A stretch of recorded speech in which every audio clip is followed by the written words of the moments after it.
The Terrorist Plot, Book 1, Chapter 1. In Panama, Nathan Hobbs sat in a smoke-filled, dimly lit bar nursing a cold beer. At 55, he looked older than his years. Nathan's once 6-foot-tall erect frame now slumped with despair. His belly showed he drank more than he exercised. That, and along with the lack of focus in his blurry brown eyes, he was a mess. Once a captain in the U.S. Navy, Nathan was discharged after being found guilty of striking a visiting admiral while drunk on duty. The admiral had then utilized his many contacts and put the word out not to hire him. As a result, Nathan found it impossible to get another captain's position in the U.S. Shamed and unable to get a decent job, Nathan moved to Panama, where he had lived ever since. Now, despite racking his brains, Nathan could think of no way out of his present predicament. Namely, his wage as captain with a shipping company could not cover his massive gambling debts.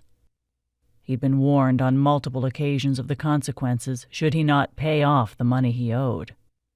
Unfortunately, like many gamblers on a losing streak, Nathan gambled more to try and regain his losses. To his dismay, he ended up further in debt than when he began. Given his situation, Nathan cringed each time the bar door creaked open. He only relaxed when he found the person entering was not a threat to his safety.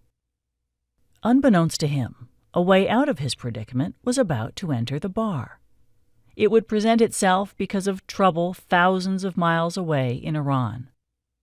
Due to sanctions placed by the U.S., Iran found itself currently embroiled in civil unrest. In addition, the country was in dire straits, with the economic situation worsening by the day.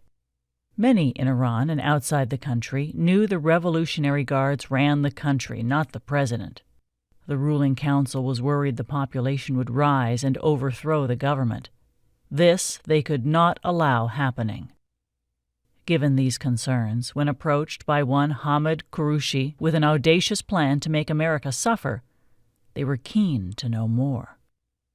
To their astonishment, it involved blowing up a major American landmark. Its destruction would not only strike a significant blow, but it would also cause the deaths of hundreds of people. His scheme was so outrageous at first they were shocked. Then, on hearing Hamid would only use American nationals or people who held American passports, the council listened earnestly. Their eyes lit up with delight as he outlined his idea. It would send shock waves reverberating throughout the world. Although all eyes would turn to Iran as the culprit, nothing could be proved. Overall, the council was impressed. It would give their people other things to think about beyond the country's economic woes. As such, they believed it was worth the money Hamid required to execute his scheme. However, given the seriousness of what he intended, the council gave Hamid a warning. Should America learn Iran was behind the attack, he would pay with his life. Despite this, Hamid was not unduly concerned. He'd been the instigator behind terrorist plots in the Middle Eastern and European countries. Hamid was a man who did not stand out in a crowd nor give any visible sign of being anything other than your average passerby. During his years as a loyal subject to the Iranian cause, Hamid had gained many contacts in different parts of the world.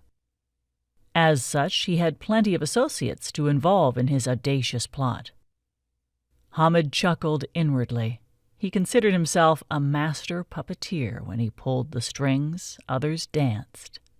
His plan would bring death and destruction on a massive scale. Plus, the traffic disruption in San Francisco would cause chaos. His plot involved two separate operations, the first more complicated than the second. However, Hamid did not foresee any problems with unlimited funds at his disposal. He had a large team of highly skilled professionals dedicated to the cause. The first part of Hamid's plan required a cargo ship, which after several weeks of searching, Ramez, one of his contacts, located one in Panama. It belonged to a small shipping company more interested in a tax loss than operating the ship. The company employed an American captain and several crew members who, for various reasons, could not return to America. However, they were American, perfect for Hamid's plan. Due to the general slowdown in the shipping world, the ship spent most of its time moored outside the port of Balboa. However, discreet inquiries revealed the captain needed money, not only to keep him supplied with booze and prostitutes, but to pay off his gambling debts. Given this information, Ramiz was instructed to contact the captain, Mr. Nathan Hobbs. An accomplice of Ramiz named Salem tracked down the captain in a dimly lit bar in downtown Balboa. After a casual introduction, Salem told him he had a proposition that might interest him. Nathan blinked and looked up. He hoped whatever Salem wanted, he would be well rewarded. Salem didn't miss the dollar signs light up in Nathan's eyes. He knew he had his attention. "I want 2 containers placed on your ship when you leave Panama." Then, at Nathan's look of bewilderment, Salem added, "There's no need for you to know what they contain." Nathan was puzzled. He hadn't heard his ship was going anywhere. When he mentioned this, Salem gave a half smile. "You'll find out soon enough. Oh, and don't worry about the paperwork for the containers. You'll find them all in order."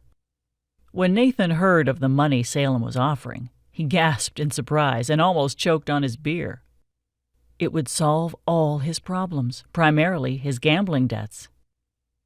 This proposition was welcome, as 2 heavies had recently beaten Nathan up. The second time they visited him, one man carried a pair of bolt croppers. They made it clear what would happen should he fail to pay. Now, with the money offered, Nathan's look of misery transformed into a broad smile. Of course, he would have to share some cash with Jack, his first mate. Still, he would come out wealthy and, more importantly, debt-free. Jack was a deserter from the U.S. Army who Nathan had met in a bar in Panama many years ago. They'd been comrades ever since and shared some dark secrets. Nathan knew Jack would have his back on any dubious deal he made without even asking. Not once did Nathan ask what was in the 2 containers.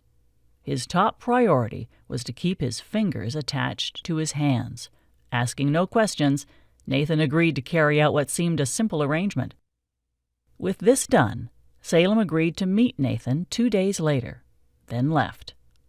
Unlike today, their next meeting would be in a more upmarket area.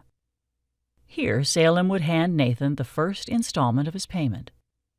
Although only a portion of the total money promised, it would be a king's ransom for anyone living in downtown Panama.